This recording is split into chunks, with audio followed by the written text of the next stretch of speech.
Welcome to Prime Suspects for your weekly insider's look behind the counter of Prime Sports. Alongside Prime Sports co-founder Joe Brennan Jr., as well as Adam Bjorn, I'm your host, Matt Landis. Today's topics: the football weekend that was for Prime and a post-mortem on the World Series, as well as some Breeders' Cup talk, the stiff headwinds facing the affiliate environment, and the state of election betting in the United States. Starting with the latest from Inside Prime Sports, Adam, I know it was a big NFL weekend, but also yet another big weekend for you and Scott, aka Vegas Horse Pools, this time as far as the Breeders' Cup was concerned. So yeah, two things. The Breeders' Cup, it's unfortunate we can't do it in New Jersey. I mean, I would have loved to have been up for that for Prime, but for our other client further down south in LATAM, got to put some stuff up, and then I'm just a horse guy at heart. So, we're just deep into that. I will give a self-plug here at the betting bookie on YouTube. There is a video of the live stream for I think it was 6 hours Saturday, Friday's there as well. Not as exciting because there was no winners. But yeah, from about the hour mark, race 5, I managed to find a 30-1 shot that went from dead last to get through the field, win the race, then survive an inquiry. And having watched it back, all the Aussie swang just poured out of the pores. And then Joe sort of highlighted at the end of it, it was, okay, there's another race coming up. Starlust. Come, Starlust, get through. Get through, Starlust. Yes, you fucking ripper. Come on, baby. Yes, sir. Booyah. So I was in my element Friday and Saturday. Wish there was more Breeders' Cups. Looking forward to the Triple Crown next year already. And then as for, Scott and I on the Saturday night for the NFL tips, looking at his circa contests, we nailed it again. We actually found a big fat double, the Jags points into the Buffalo Bills, the margin. I don't think it's 1-5, 1-6 or whatever your sportsbook had, because ultimately we needed the Miami to cover the spread, but we had one of our survivor guys that's still alive and they had Buffalo. So I didn't want to call out Miami win straight up to really blow them out of the water. So we looked for something different. We found a margin and the margin landed. So it's really becoming a bit of a folk story of, I think 6 weeks in a row, we took one off where we were a little mild, whatnot, hitting a winner on a Saturday night based on the situation and positions on a Sunday. Unfortunately, not all games fell that way, and it was a rough weekend. It could have actually been a real wipeout had the Rams landed on 3. So again, dodged the bullet, whatnot. But rough weekend. I will add another tidbit. Saturday night, Georgia, Florida.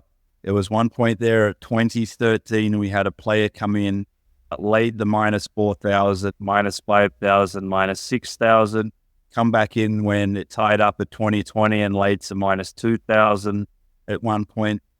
All in all, he laid about 320,000 to win 7, I think it was.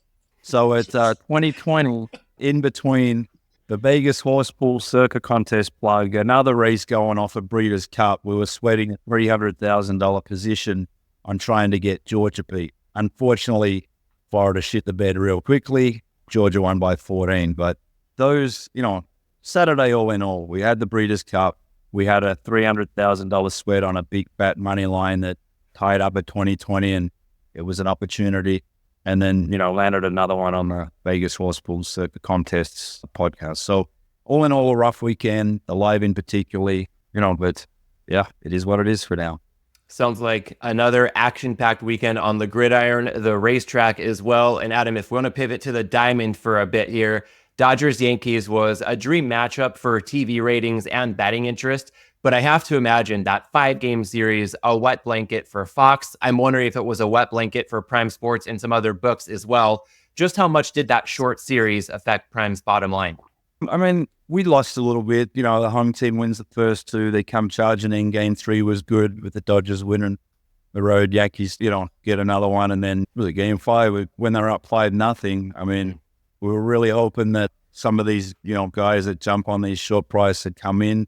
We didn't get the action we wanted at that point. Then tied 5-5, 6-5. It was funny enough, the quintessential game to be at a bar watching when you have a Yankees fan in New Jersey up the other end, full of noise at 5-0, swearing when Matt Inning gets to 5-5, turn around at 6-5, and he was gone. It wasn't at the bar anymore. And then obviously, the end result was what it was. We lost a little bit on the series, but again, ideal series, good two-way action. There was no real big sweating in it overall. Both sides had their supporters, and again, it was an interesting World Series. All right, well, from the games between the lines to some industry challenges going on behind the scenes right now, our water cooler segment this week. Guys, since we last convened, I think I've got my facts in order at this point. Please correct me if I'm off base with any of this, but the running tally I've got is that XL Media has exited the affiliate space and sold to Sportradar. Katina Media has laid off more than 10% of its staff, and the parent company of the Action Network and podcasting platform Playmaker HQ has also laid off more than 100 people and seen its stock price tumble by more than 35%. Joe, want to come to you first here. What does this say about the business of betting, specifically in the affiliate and content spaces? Well, they very quickly went from the best of times to the worst of times. And what I would say is they sowed the seeds of their own destruction. Not entirely their fault. I mean, a little bit of this kind of germinated when everything was DFS, like circa 2015, the high days of that, FanDuel, DraftKings, because affiliates in the US got attenuated to the CPA business rather than the revenue share business, which had long dominated affiliate compensation in the online world prior to that, because, and I guess this is kind of damning of the business model. There wasn't enough money in DFS to make it very interesting or compelling for affiliates. That FanDuel and DraftKings went the CPA route and paying upfront big bonuses for acquiring players and then just being upside down on these players for years until they finally got out from under that bonus and started turning those players profitable. This has been a number one line item being singled out by the public markets when it comes to the companies getting the profitability here in the U.S. sports betting market. Is really starting to clamp down on that affiliate stuff. But the affiliates, they just rode this one hard. You had people getting 400, 500, 600 more per head for players that were depositing like a minimum of $25, making one $5 business. And then operators were cutting, a check up to like $600+ and then having no real responsibility about that player thereafter. It was great money for those guys while it lasted. Okay. But like everything, I thought Steve Ruddock's article that you referenced in our show notes, Matt, when we were prepping for this, anybody, if you haven't read straight to the point, Steve Ruddock's newsletter from last week on this particular topic on affiliate, I can't think of a better take of the state of the affiliate industry and why right now they're in huge recess than what he covered everything.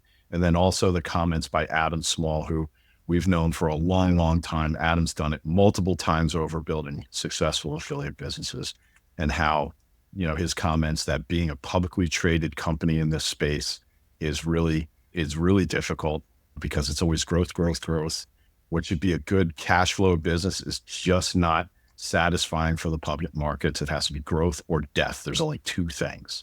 But when you look at this, it's really, if your value proposition is just extraction, and that's really what the affiliates, relying largely on these CPA bonus models to generate their revenue from operators. That's what they were doing. They were strip mining the industry in the early gold rush days. But at the same time, they really weren't showing any kind of value creation, any added value for themselves to the operators. And the operators were always going to control this. Okay, there was always going to be a backlash. I hope they socked away their money because they all tried to pivot to revenue share way too late. When it finally dawned on them that there wasn't enough growth into new markets in the United States, Texas and California wasn't going to happen. And they're just, we're just not adding 21-year-olds to the existing marketplace at a high enough refresh rate in the states where it was already legal that it was a doomed business model. So not doing rev share early on, not really having a relationship with the operators where they were seen to be adding, added value, like helping with retention and things like that. They just doomed themselves. It's hard to feel bad for them, even though I know a lot of people in that industry, But I don't think that affiliate marketing in this industry is necessarily over. But I definitely think this model, this paradigm of it is, and that they all have to go back to the drawing board quickly, or you're just going to see another bloody wave of layoffs and downsizings. One quick note, then I'll toss it to you, Adam. Joe, I heard you shout out Steve Ruddock's email newsletter. And Adam, to get your take on this, I'm curious, of course, if you have anything to build on Joe's commentary, and specifically if there's any advice you might have coming away from this that you might care to share if anybody was looking to make a living in this space and seeing what's going on in this current news cycle. Well, for me, it's always burn those affiliates to the ground. They take too much from operators and the market and whatnot. And again, as I highlighted on our Sprecher contest show Saturday night, if I could go back 25 years, I'd become an affiliate because they're the ones that made all the money back in the day and made the most out of it as they got into. But I don't know. I mean, most of the successful ones have been pretty mar and par stores, single groups that have sort of built these out. To go and build this around a public company and all these other things, just, I guess some got out of it good and others are sort of left holding the bag, which I think ultimately a few of these products end up like that. But yeah, I'm not big in that space, although, looking at it with a few different projects and things that are going on. But it's a tough one, especially now. I mean, you need more states opening up, and then obviously you can, push for the iGaming aspect and when all that comes along. But it's really dried up right now. I mean, they obviously lost a lot of operators as well that come out of the market. So now, whatever their database is, they've only got so many places that they can send them.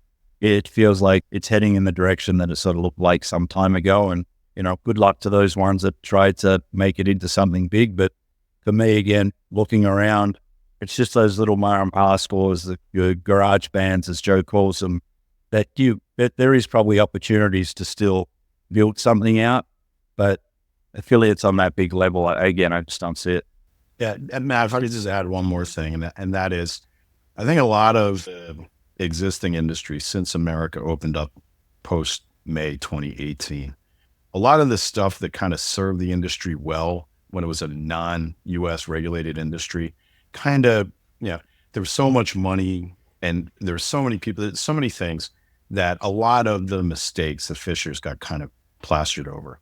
But coming to America, especially, and I've said this before, there's so many new people flooding into this industry, particularly on the operator side and the fan king side. And a lot of them are coming from, traditional media environments here. And they just know media. They know how to make, digital marketing, database marketing. America's this is another industry where we're at the top. Okay. And so understanding the value of audience and how to measure it. And most of the affiliates that we've talked to, they're just so behind the ball when it comes to tell me more about our audience. I mean, obviously we've been slow to bring on the affiliate piece at Prime. Now, part of that is technical. If we're going to demand more of people, we got to be also have the technical capabilities to be able to do that, to be able to do more interesting compensation models. But it's more of it was amazing when I would talk to even the big guys and they would say oh, we've got this many millions of players in our database. I'm like, okay, great. Tell me more about them. Break them down for me, not just demographically. Tell me about their behavior. Tell me what they're betting. What are the pockets? What's really meaningful for us? And the measurement of their audience was atrocious. It was absolutely atrocious. It certainly wasn't up to the media standards, measured audience standards that we have here in the United States. And so a lot of them, they really did not grow with the opportunity. It's like they took the big CPAs and didn't make their companies more sophisticated. And then, boom, they got crushed. There's a couple of folks out there like Adam and Cal. They've done this numerous times. With those guys, they know the business. They've done well and they did well. Must have made more money out of online gaming than any American standing. And now he has his new AI co-pilot that he's co-building with those guys. So he's always doing something interesting, and those guys, it must be something about Vanderbilt University. It turns out smart guys in the affiliate world. But for all the rest, especially the Scandinavians who walked in here and just went on an acquisition spree and thought they were going to win this market by attrition. Those are the guys who are going through nuclear winter right now. And it's tough to feel bad for them since they never evolved and they never got better. All right. Well, plenty going on in the affiliate space. And of course, right now, guys, there's plenty going on in the political realm. And so we'll make a rare pivot from sports to politics as we get into our look ahead segment this week. As we're all well aware by now, tomorrow is election day in the United States. And up to this point, we've refrained from discussing betting on politics as current regulations don't allow Prime to offer it. But with this marking the first ever presidential election with some form of legal betting in the U.S., today, we're going to go ahead and take the topic head on. So guys, as a starting point, I've got a few questions prepped. I'd love to get both of your perspectives on each of them. First off, what does the recent trajectory of election betting mean to you when it comes to the future of prediction markets? You want to take this one first, Maximus? I mean, I was still stuck on the comment of Matt going some kind of legal betting within the US with the poly markets or the Kelsey or whatever, the Robin. I mean, It seems like there's all kinds of things popping up. You know, first of all, being the only non-American in this room, we sit back with our popcorn and we'll enjoy whatever plays out tomorrow. Well, you're in a battleground state now, pal. You're in Michigan, so it means something to you. I was about to say your next 4 years, but it looks like I might be intertwined in that as well. So the outcome may have some impact. But election betting has just been enormous for a very long time. You know, those that put it up literally when one finishes and have it up 4 years, 20 years ago, 10 years ago when I was in the offshore market and you sort of got to see the volumes and whatnot go through there, and still have friends in there that are just still, mind blown with how much the US election garnishes interest from around the world. Like there's no other election on the planet that garners this much interest and this much betting volume anywhere. And that's in, books wherever they're located that can offer it locally. I even noticed Jamaica has it up at their sports books down there, and I've been watching the odds fluctuate there. So it's the, big election of the world of things happens. Where it goes from here, I don't know if any of the politicians that regulate this will ever want political betting in their sports catalog. I don't see that. I can see why I don't see that. There's enough talk of influence and things around and, fixed elections and all the stuff that we've seen over the past 4-8 years or whatnot. But yeah, it's kind of crazy watching this from the outside. And I'm sure Joe has a much stronger take on, what it means internally and what from his political lobbying background and that. But just from the scope of the amount of business that is done on this election around the world, it may be one of the biggest bet sporting events or non-sporting events. It probably is the biggest non-sporting event bet on around the globe. So where it takes us from here, time will tell. But yeah, I'm really looking forward to tomorrow. And I know there's plenty of places that offer this stuff live in the run outside of the US. So being in Costa Rica today for this, I'll get to, enjoy it and watch it and see what happens. So, I mean, I'm unsurprised because this is the most visible horse race in the world. This is Seabiscuit versus Manowar, right? For presidency of the United States. I'm less surprised about Jamaica offering this race since Kamala Harris, the Democratic candidate, the vice president, her father, their family hails from Jamaica originally. So maybe a little bit of lineal ethnic pride going on there. But from a standpoint of, will we ever be allowed to take action on this and say like New Jersey and Ohio? I think that's highly unlikely. Gaming regulators, lawmakers have already had indicated a strong preference away from things like this. Elections are already problematic. Having regulated, licensed state gaming entities take action on it is probably introducing even a more radical element to it than already exists. I personally also wouldn't want to be sitting there waiting for when we finally get to settle those bets with, regardless of the result that we have tomorrow, if we actually have a result tomorrow, no doubt that the result tomorrow will be disputed or at least questioned for a long time. And, from a practical matter, it's like, okay, well, when do you call time on this and settle the bets? So it seems like it's a really tough market to be in. As far as, the prediction markets getting into this, obviously there's been an awful lot of coverage there down the last couple of weeks. I think that's largely by design. There seems to be a good deal of cheerleading going on in the positions that are being taken and the size of the volume being taken on certain sides on this one. It does not seem to be really reliable. It just seems to be another expression for people with a shitload of money to be able to express themselves in a way that is making obviously above the fold media headlines right now. As a betting market, I'm happy that Adam, through the auspices of Betcris, is able to take advantage of this and capitalize it outside of the United States. I think inside the United States, too problematic in the near term to even think that we'll get there. And then as the ancillary issue to this one is there's mentioning now, since you have folks like Robinhood now starting to take these contracts, like one would-be commentator who we will not mention seemed to think that, Robinhood is going to arrive on the scene and Robinhood is entering the sports betting market. There are so many leaps of logic that person made. The chances of Robinhood getting into sports betting, getting into gaming is so remarkably low. It's other than it being like a cocktail hour, debate, to me, it's like how many angels fit on the head of a pin. It's interesting to contemplate. It's still going to be small potatoes for a business like Robinhood compared to their securities business and their crypto business. They're probably more interested in their credit card business right now than they are in anything else. And while this makes for great headlines because of the news cycle, once you get outside of tomorrow and then outside of all of the challenges that result after tomorrow, and then hopefully the civil war that we're not going to have, nobody's going to give a shit for another 3 years. So was that cynical enough? Well, let's unpack some of that. Both of you seemed pretty bearish on the future of regulated election betting in the U.S.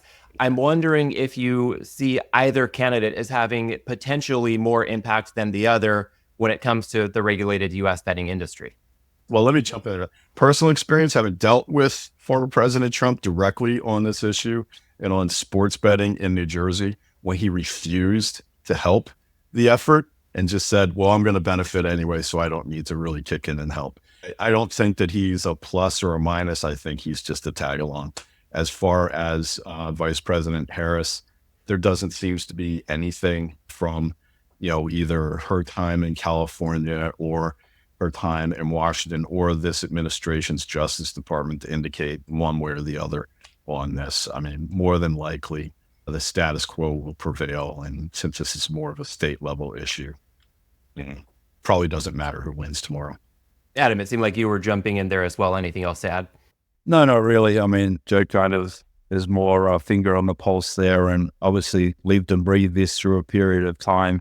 Yeah, I don't see either of it really making a difference in this going forward. And I think, having it at state level is the way that it is now, whether that's the way it should be in the future for ultimately being able to really tackle what it is. It makes it hard when, there's so many different tax rates and all these, say 50 little countries all fighting over the same piece of turf and whatnot. So, yes, but it'll be an interesting day. Sounds like the European Union. Exactly. The coda to this, exactly. The coda to this is something that was also mentioned in our prep notes, which was at least one CFTC commissioner suggesting that, sports betting is obviously a commodity. I thought that was a weird assertion. It's definitely a derivatives contract of a sort, and suggesting that the CFTC and the federal government should really hold primacy over this sector. I think that's also probably not a very likely outcome, but it will be interesting to see if all of the press notoriety that you've had about the prediction markets with this in any way puts some wind in the sails for that. I've paid very close attention to what CFTC has been doing on this issue. At one point was helping our counsel, who is also participating in that process with some of the research on it. It will be interesting to see if that matter gets taken up after this election, regardless of who's in office, to see if at least there's some kind of minor level of oversight from the federal level, not hard oversight, but maybe a really soft, casual oversight that's just like, you have to meet a certain minimum standard. Advertising, you're using the federal airwaves, has to meet a minimum standard. So we'll see if that becomes a window into federalism at all. Joe, one thing you've mentioned, I think a couple of times now, is the attention that these prediction markets have been getting, and perhaps thinking that these are not the most efficient markets in the world. I feel like a recent storyline for this election cycle has been a pretty frequent lack of alignment between betting odds and more traditional polling numbers, if you will. So I'm curious as to how you view those discrepancies that we've seen between betting odds and those polling numbers at times. Again, as I said at the outset, I mean, between the owner of Polymarket, who's been very clear about where he stands in this election and who he endorses, to, one of the biggest traders on that market who's spent 8 figures so far, taking a position that's, tantamount to a cheerleading position, the Trump bomb. A lot of talk about this. And now in elections, they always talk, particularly presidential elections, about having the wiggle at the end, like that 3 days out, 4 days out, like what's the twitch that you see, particularly in a close election like this, that kind of gives an indicator of like, all right, this is the way it's going to go. I'm not going to get into which way the media seems to be reporting that right now, but I think you've seen that reflected in the activity and the prediction markets here over the course of the last couple of days. The fact is while it's interesting, just like the polls, it's indicative of nothing. It really isn't. So it's a very interesting, very small thumbnail to look at, and a picture so large with so many things that have to fall. It's very tough to draw any conclusions from any of this stuff, including just how accurate these very limited prediction markets may be in assessing the election. All right, well, I think we're going to go ahead and tie a bow around this episode on that note. To the audience, whoever wins this election, you're always going to get our vote. And thank you, as always, for making us a part of your week. We'll catch you next week right back here on Prime Suspects. Thanks for listening to this week's episode of Prime Suspects. Register for Prime Sports at primesports.com and download the Prime Sports app. You can follow us on Twitter at Prime Sportsbook, at Joe Brennan Jr., and at Adam Bjorn 2. You must be 21 or over to play on Prime Sports.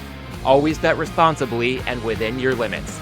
If you or someone you know has a gambling problem, call 1-800-GAMBLER.